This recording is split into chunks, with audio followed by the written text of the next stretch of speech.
کیا بیوی کو مارنے کی اجازت شریعت نے دی ہے؟ کن صورتوں میں دی ہے اور کتنا مارنا جائز ہے؟ کتنا مارنا ظلم ہے؟ توجہ سے سنیے گا، انشاءاللہ تعالی اس کے بارے میں اہم معلومات حاصل ہوگی اور اپنی آخرت بہتر ہو سکے گی۔ میٹھے میٹھے اسلام بھائیوں، بیان کردہ آیت مبارکہ اور اس کی تفسیر میں میاں بیوی کی زندگی پر مسرت بنانے کے لیے نہایت اہم مدنی پھول بیان کیے گئے ہیں۔ واقعی اگر بیوی اپنے شوہر کی برابری کرنے کی بجائے اللہ عز و جل کے فیصلے کے مطابق شوہر کی برتری تسلیم کرے اور اس کی اطاعت اور فرما برداری کرے، اور دوسری طرف شوہر اپنی ذمہ داری کا احساس کرتے ہوئے بیوی کے حقوق ادا کرنے میں کوئی کسر نہ چھوڑے، تو کافی حد تک لڑائی جھگڑوں کا سد باب ہو سکتا ہے، یعنی ختم ہو سکتے ہیں۔ گھر کا افسر و حاکم ہونے کی حیثیت سے شوہر کو یہ بات مد نظر رکھنی چاہیے کہ اگر بیوی نافرمانی کرتی ہے تو فوراً اسے مارنے یا طلاق کا پروانہ دے کر رخصت کرنے کی بجائے اس معاملے کو اللہ عز و جل کے حکم کے مطابق حل کرے۔ سب سے پہلے اسے اچھے طریقے سے سمجھائے، اگر نہ سمجھے تو بستر الگ کر کے ناراضی کا اظہار کرے۔ پھر بھی باز نہ آئے تو شریعت نے گھر ٹوٹنے سے بچانے کے لیے معمولی طریقے سے مارنے کی اجازت دی ہے۔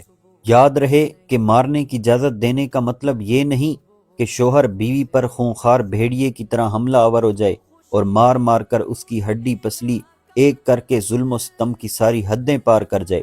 یقیناً ایسا کرنا سراسر خواہشات نفسانی کی پیروی ہے۔ آئیے شریعت کی روشنی میں اس بات کا جائزہ لیتے ہیں کہ وہ کون سی صورتیں ہیں جس میں بیوی کو مارنے کی اجازت ہے۔ بیوی کو کن صورتوں میں مارنے کی اجازت ہے؟ فتاوی قاضی خان میں ہے کہ 4 وجوہات کی بنا پر بیوی کو مارنا شوہر کے لیے جائز ہے۔ نمبر 1، شوہر اپنے لیے بناؤ سنگار کرنے کا حکم دے مگر عورت نہ کرے۔ نمبر 2، شوہر صحبت کرنا چاہے اور وہ نہ کرنے دے جبکہ شرعی مجبوری بھی نہ ہو۔ نمبر 3، نماز نہ پڑھے یا جنابت اور حیض کے بعد غسل نہ کرے کیونکہ یہ بھی نماز نہ پڑھنے جیسا ہی ہے۔ نمبر 4، مہر کی ادائیگی کے باوجود وہ شوہر کی اجازت کے بغیر گھر سے چلی جائے۔ بیوی کو نہ مارنا ہی افضل اور بہتر ہے۔ میٹھے میٹھے اسلام بھائیوں، بیان کردہ چاروں چیزوں کا تعلق براہ راست اللہ رب العالمین اور شوہر کے حق سے ہے، اس لیے ان اہم امور کے حصول کے لیے جب کوئی اور تدبیر کاریگر نہ ہو تو شوہر کو مارنے کی اجازت دی گئی ہے۔ مگر افسوس، آج کل معاشرے میں شاید ہی کوئی ایسا شوہر ہوگا جو ان اہم امور کو چھوڑنے پر بیوی کو ڈانٹ ڈپٹ کرتا ہو، بلکہ یہاں تو سالن میں نمک مرچ کم یا زیادہ ہو جائے، کھانا دیر سے ملا، کپڑے استری نہ ہوئے، لباس اچھی طرح نہ دھلا، پانی لانے میں دیر ہو گئی یا ٹھنڈا نہ تھا، گھر کی صفائی میں کچھ کوتاہی ہو گئی یا ساس اور نندوں نے جھوٹی سچی شکایت لگا دی تو مار مار کر اس کا برا حشر کر دیا جاتا ہے۔ یاد رہے کہ اگر بیوی سے واقعی ایسا قصور ہو بھی جائے جس میں خود شریعت نے مارنے کی اجازت دی ہو تو وہاں بھی مارنا صرف جائز ہے، واجب اور لازمی نہیں ہے، البتہ نہ مارنا ہی افضل اور بہتر ہے۔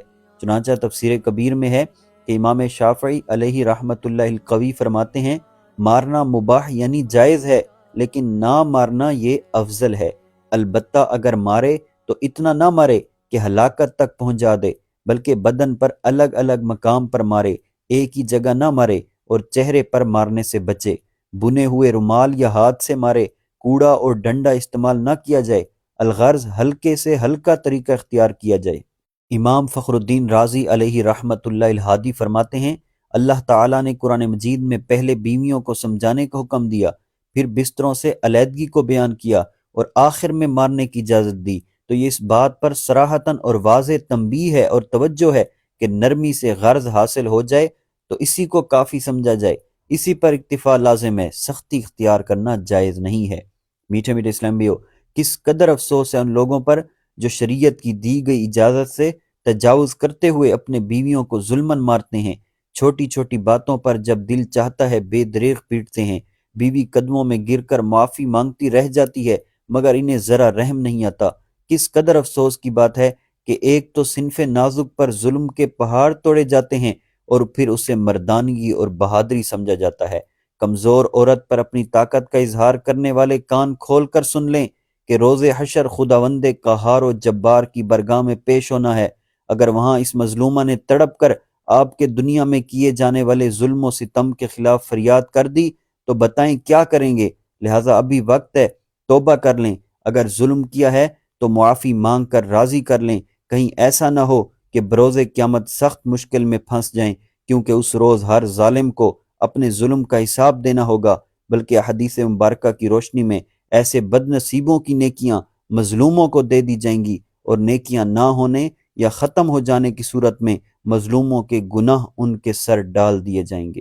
لہٰذا میرے مسلمان بھائی توجہ کر، اگر کوئی شخص اپنی بیوی کو مارتا ہے، ظلم کرتا ہے، تو یاد رکھیں کل قیامت والے دن ایسا نہ ہو جائے کہ تیری ساری نیکیاں تیری بیوی کو دی جائیں اور اس کے گناہ تیرے اوپر ڈال دیے جائیں، تو پھر تیرا کیا بنے گا؟ اللہ تبارک و تعالی ہمیں سمجھنے کی توفیق عطا فرمائے۔